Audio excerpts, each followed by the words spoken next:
Saúde os ouvintes com a paz do nosso Senhor e Salvador Jesus Cristo. Graças a Deus por mais uma oportunidade que Deus nos concede de estarmos aqui para levarmos a palavra de Deus, anunciarmos a palavra de Deus. Louvo a Deus por esta porta que Deus tem aberto para a divulgação do seu Evangelho, para alcançar vidas cansadas, sem paz, sem esperança, através da luz do Evangelho do nosso Senhor e do nosso Salvador, Jesus Cristo.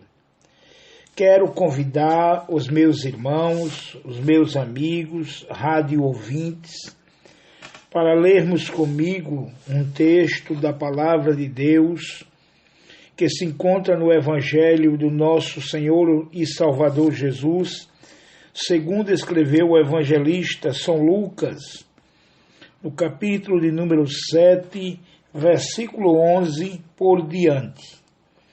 A epígrafe diz: o filho da viúva de Naim. Lucas é o único evangelista a narrar este fato, envolvendo este acontecimento. Diz a Bíblia: e aconteceu pouco depois de ir ele à cidade chamada Naim, e com ele ia muitos dos seus discípulos e uma grande multidão. E quando chegou perto da porta da cidade, eis que levavam um defunto, filho único de sua mãe, que era viúva, e com ela ia uma grande multidão da cidade. E vendo-a, o Senhor moveu-se de íntima compaixão por ela, e disse-lhe: não chores. E chegando-se, tocou o esquife, e os que o levavam pararam, e disse: jovem, eu te digo, levanta-te. E o defunto assentou-se e começou a falar, e entregou a sua mãe. E de todos se apoderou o temor, e glorificavam a Deus, dizendo: um grande profeta se levantou entre nós, e Deus visitou o seu povo.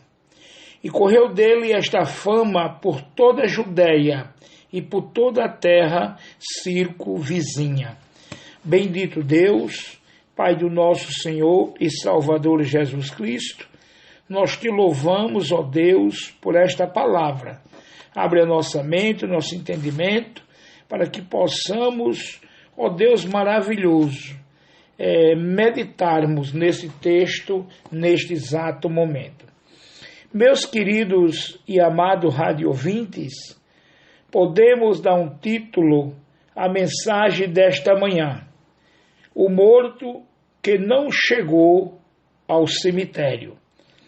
É o único relato na Bíblia que eu conheço, e fora da Bíblia também, de uma pessoa que já estava sendo conduzida para ser sepultado e não chegou a concretizar-se o ato do sepultamento.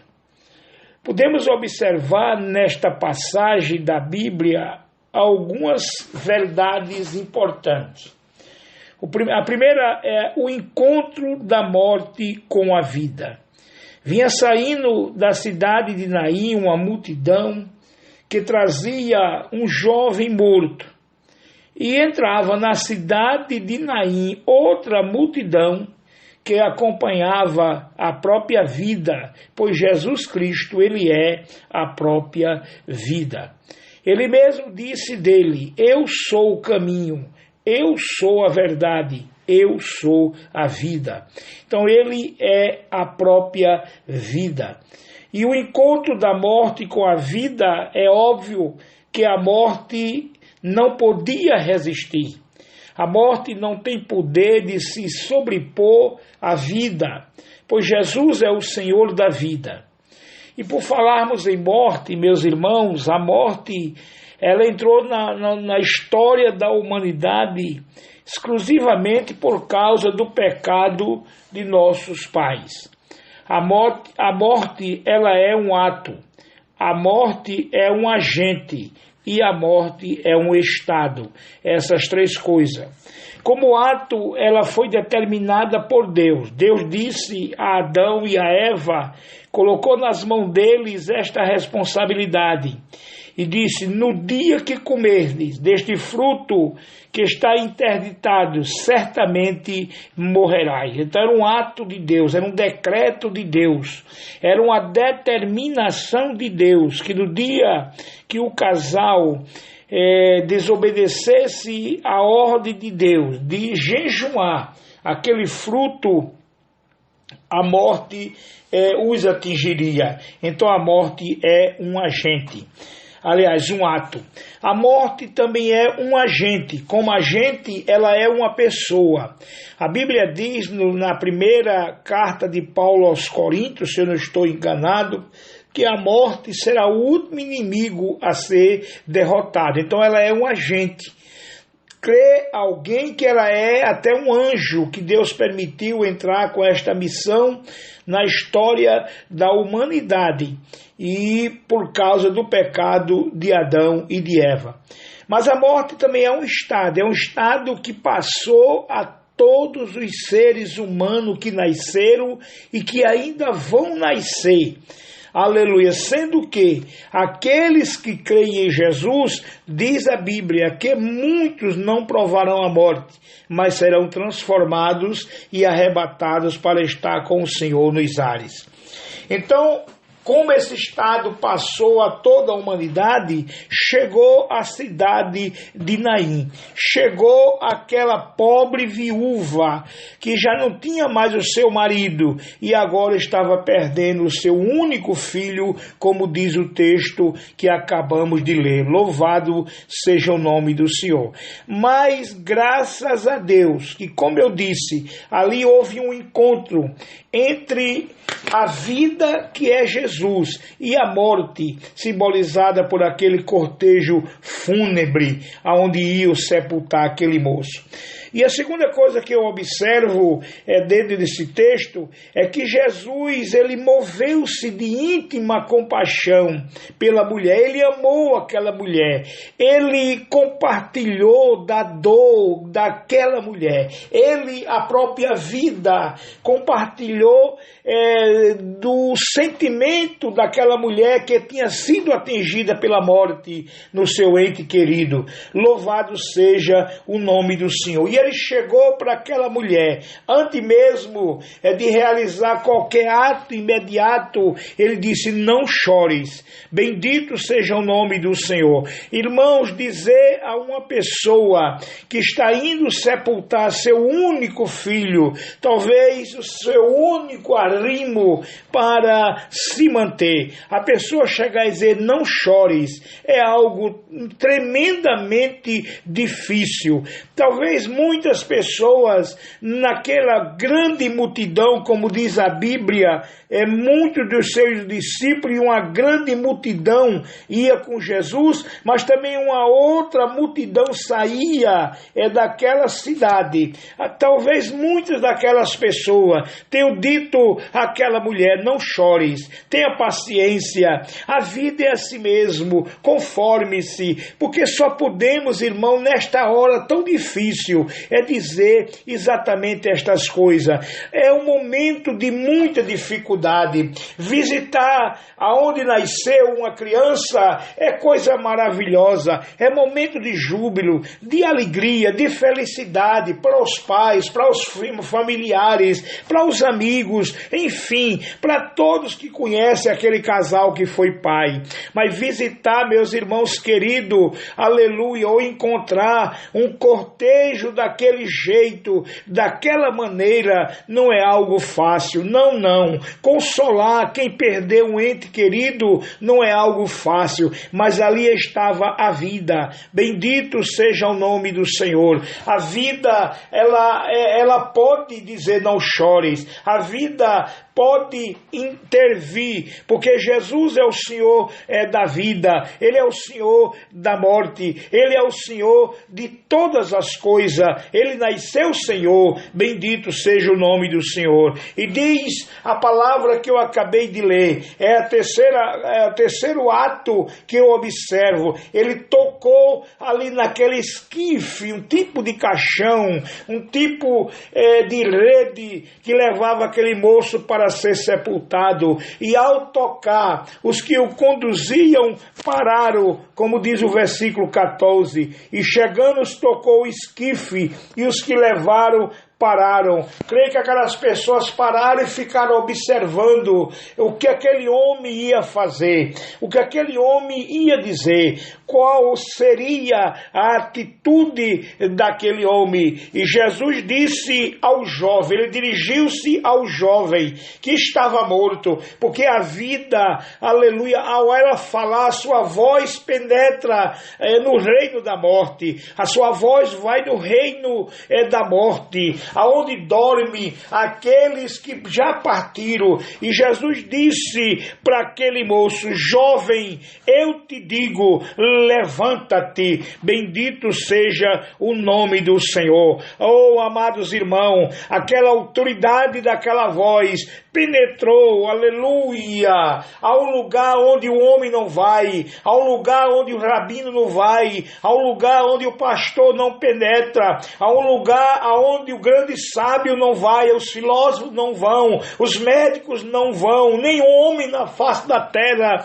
tem capacidade de ir até ali o reino dos mortos. Mas a voz de Jesus Cristo, louvado seja o nome do Senhor, a voz da vida, a voz do Senhor da morte, penetrou, aleluia, até ali, e foi ao ouvido daquele moço que estava morto. E o que aconteceu? Diz o texto no versículo de número 15, e o defunto assentou-se e começou a falar. Oh, aleluia! Imagine, meus irmãos, comigo esta cena, que coisa tremenda, um cortejo fúnebre, um chora-chora, um lamento tremendo. Existia naquela época pessoas que ganhavam dinheiro para plantear, para chorar com a família enlutada. Eram os planteadores profissionais que ganhavam, era o meio de vida que aquelas pessoas tinham. E de repente chega aquele moço chamado Jesus de Nazaré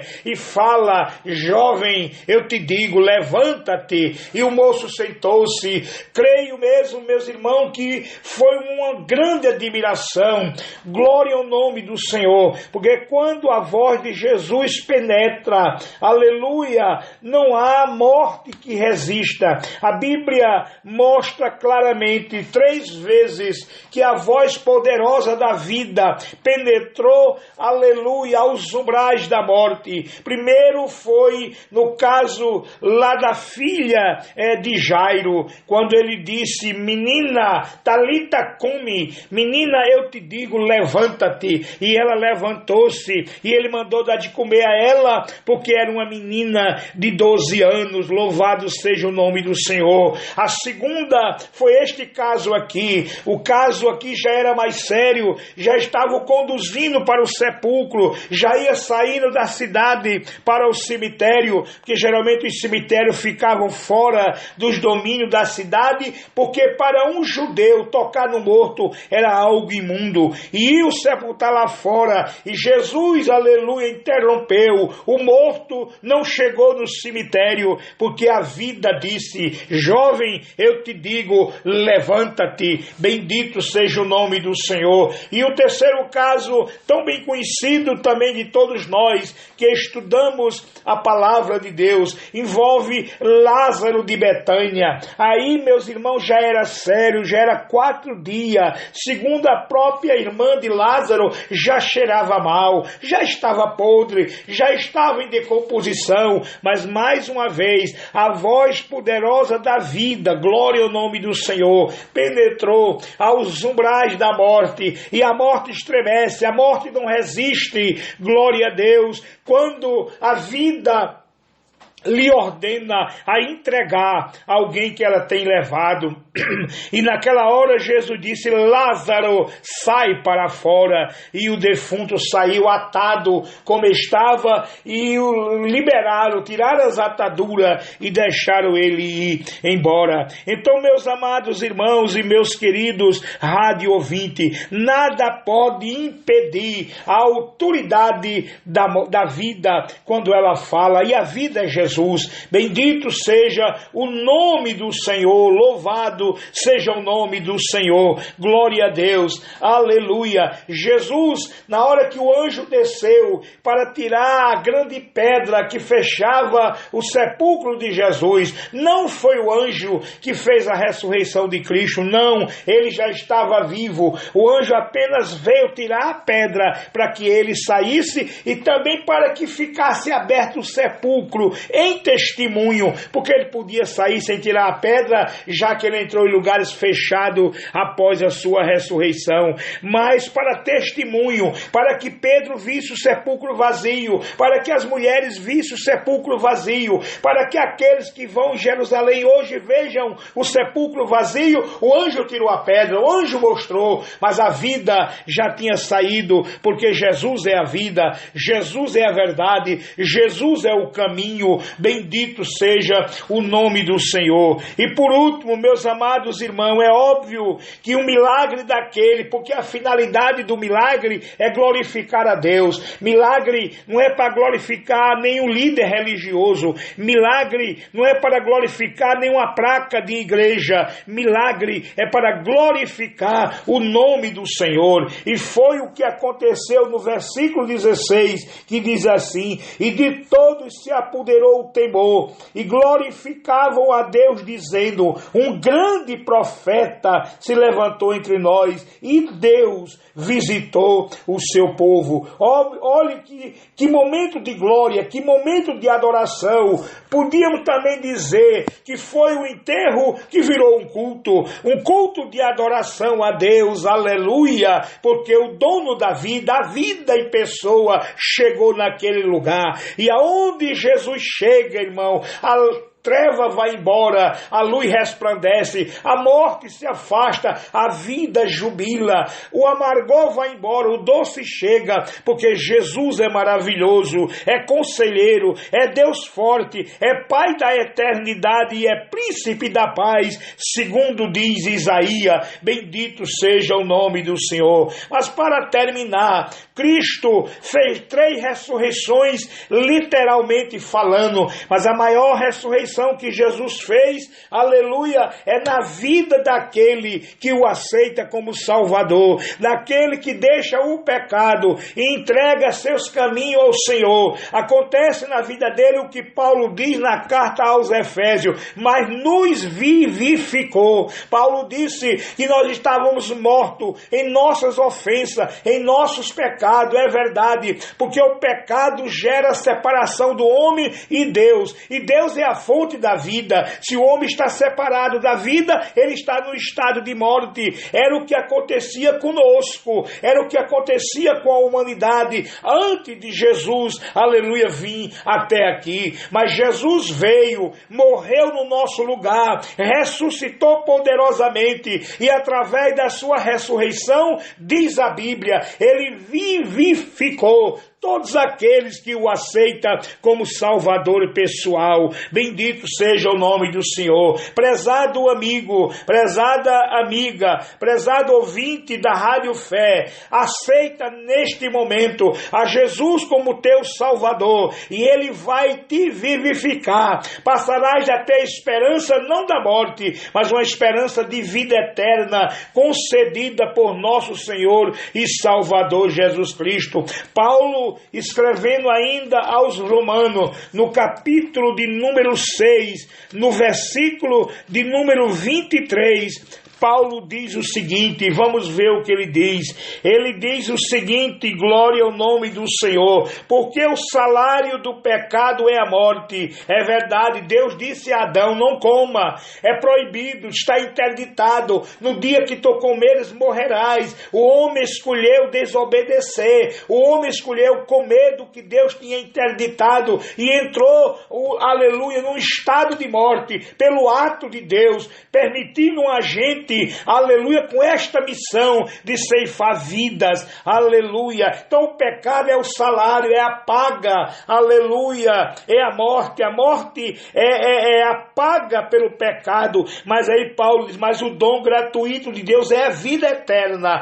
Olha, o dom gratuito de Deus é a vida eterna por Cristo Jesus, nosso Senhor. Então o Senhor quer neste momento ressuscitar a tua vida espiritual. Estás afastado de Deus pelo pecado, porque a Bíblia diz através do profeta Isaías que os nossos pecados fazem separação entre nós e Deus, aleluia. Mas Jesus veio para resolver o problema do pecado. Diz a Bíblia que ele levou sobre si todas as nossas iniquidades, todos os nossos pecados, e o castigo que nos traz a paz hoje estava sobre ele. Portanto, meu amado e querido ouvinte, assim como aquele morto não chegou no cemitério, Deus quer neste momento te dar uma esperança. A esperança é Jesus, como Paulo diz lá em Colossenses no capítulo 1, no início, parece que verso 26, Cristo em nós, a esperança da glória. O homem não espera, aleluia, o homem que está em Cristo não espera a morte. O homem que está em Cristo espera o arrebatamento. Mas se porventura viermos, aleluia, a tropeçar, glória ao nome do Senhor. Temos, aleluia, a esperança. Está no versículo 27 do capítulo 1 de Colossenses, quando Paulo diz assim, aos quais Deus quis fazer conhecer quais a riqueza da glória desse mistério dentre os gentios, que é Cristo em vós, a esperança da glória. Entrega a tua vida a Jesus neste momento. Faz comigo a seguinte oração. Senhor Jesus Cristo, eu sou um miserável pecador. Neste momento, eu te aceito como meu Salvador pessoal. Perdoa os meus pecados. Confirma o meu nome no livro que tens escrito. Coloca teu Espírito em minha vida, para que eu possa ser vivificado e passar da morte para a vida. Que Deus nos abençoe em nome de Jesus. Amém.